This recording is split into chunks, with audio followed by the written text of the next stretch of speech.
Start date on this was late November, and I went out of town last week in October. And basically, as we were heading out of town where we're gonna have any service, get a call that they want to start on the building, and they ordered materials on a Friday. They showed up on Tuesday, and when I came home, this was here, so that was awesome. It's pretty unusual to anything is ever done ahead of schedule, so super happy. So far, everything that the guy have doing the building is said he's gonna do, he's done. Everything's happened when he said he was gonna do it, or in this case even sooner. So far things are going pretty well. You can see the driveway doesn't really line up with the door. This is actually when we did the pad, this was a bit of a situation. So this is just kind of like roughed in, so there was something here to, get trucks in and out. But long story short, this side of the building was supposed to have 2 bay doors, but the county wouldn't let me have a driveway wide enough to accommodate that. So I had to do a center door, and the pad was kind of roughed in as far as squaring up the building and everything. So the orientation of that changed a little bit, and it's in the best spot within the very small area that we had to put it. So we just kind of like tilted it just a little bit to make it more symmetrical with the house and the road. There's a very small buffer on the drawings and stuff as far as what we're allowed to do. So kind of made the best of the worst location for a building in the history of the world. But the good news is I thought once it was here, it was going to feel like 10 times worse as far as being in a stupid spot. But now that it's here, it's actually maybe not as bad as I was expecting. So it's still weird to pull up to a house and the first thing you see is the garage and it's in the front yard, but it is what it is, and there's no going back now. So this here is the other side of the building. Did a 14-foot tall door here in case I ever wanted to get some sort of a big trailer or something in, just in case. I'm actually not allowed to put a driveway on this side, so I don't know kind of what the options or how that's going to pan out, but technically as of right now that's just going to be grass. I don't intend that. The other side will have a paved driveway, so that'll be the side that gets used, and this will be more of a one. If you open up both doors, you'll get a nice breeze through here, which would be nice. But this door is almost more like a, I don't know, like I said, a truck, trailer, who knows what you end up with down the road, camper or RV, or if we ever sell the house. There's water, like you spin in a 360 degree circle, and there's water for 300 degrees of that basically everywhere. So everyone in a 50-mile radius of here has a boat, except for me apparently. So if somebody has a big boat, if we sell the place, they'll be able to fit that in here. And then if we come over on this side, this just a little small, I think this is an 8-foot door, 8 by 12, and this is more just to go out into the front yard. This is basically where me and my daughter do all kinds of baseball and soccer and everything else, and then if we want to get a lawnmower and stuff in here, I'm gonna make that nice and easy. But I do have a shed, so hopefully I can keep all the yard crap in the shed so I don't have to ruin this place with a bunch of stinky yard equipment.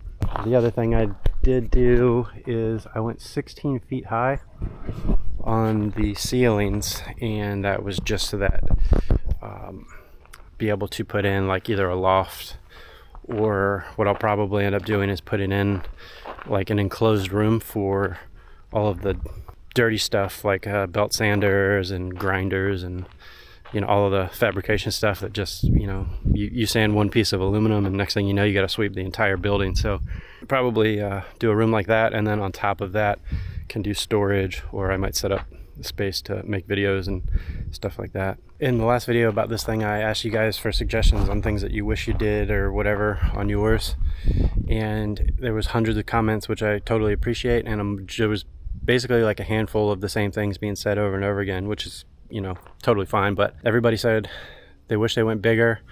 This is as big as the county would let me build, to the inch, and went higher than anticipated, just to be able to add a second level if need be. So that's kind of my only option there. So I think we're good on that end. Everybody said to put in way more electrical outlets than you think you needed, which I couldn't agree with that more. My favorite shop out of all the shops that I've been to had like it almost didn't even have like paneling on the walls. It was almost all like just electrical outlets. It seemed like there was an electrical outlet every 6 inches, and it made it really, really nice. So definitely going to go crazy on outlets. And then everybody said the same thing about lights. I don't know what I'm going to do for lights yet, but definitely going to put a whole bunch of lights and probably some ceiling fans. And then the two things that I haven't made a decision on yet that you guys were all also kind of talking about or whatever is heated floors, which makes all the sense in the world. And originally that was totally 100% something I wanted to do, but I want to put AC in here too. So if we're going to do multiple mini splits for heat and AC, I don't know, the heated floor may be a little bit redundant, and then it's going to hold up the process quite a bit if we got to do prep work on the pad and then prep work for the heated floors and then the cement, and then you got to deal with all that stuff later. And everything I've seen as far as heating the water looks like it takes up a ton of wall space, which I didn't put any windows in here. All of the doors are going to have the windows. I just wanted to be able to keep as much wall space as possible. I've been in a few other buildings where they have a bunch of windows, and it's nice in one way, but then it's kind of makes usability of a lot of it kind of awkward. So hopefully I don't regret that decision. And then the other part was doing the floors. So not doing the floors isn't an option for me. Like, that's just super important. So originally I had planned on doing, you know, proper epoxy floors, not like Home Depot stuff, but the stuff that costs more than the building is worth for whatever reason. And then some of you guys had suggested doing polished concrete, which is something I looked into way early on, and it seemed like it was 10 times more expensive than the epoxy coating, but it sounds like based off of you guys' comments that maybe that's not the case. So I'd love to hear more of the pros and cons on either direction as far as epoxy or polish. I'm not opposed to either one. I just don't want raw floors that 3 months down the road look like the building's been used as a place where you're tearing down engines at a junkyard or something like that. So that's where we're at right now. So next thing is we have an inspection for the actual building itself, the framing or whatever the hell they're looking at. I guess make sure the thing's not going to fall down. And then we got to do the prep work for the cement, and then there's an inspection there. And then I think there's just a final inspection on the building, and then we got to do some finish grading around the building. Then we have to do stormwater management, and then there's a final inspection for that. And I think at that point everything is kind of done and over with, and all the metal for the siding and the roof and all that stuff should be done hopefully by Friday. Today is what, Tuesday?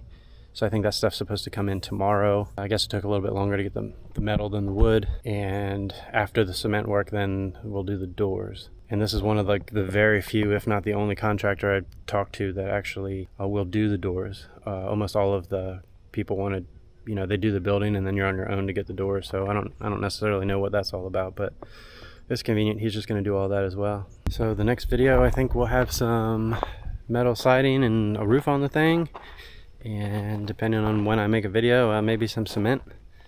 And I guess after that, then we're going to start actually working on the inside of it, get some lights, some electricity, all that good stuff. So just like the other one, if you have any suggestions or ideas, maybe anything that I'm overlooking or should maybe reconsider, I'd love to hear it.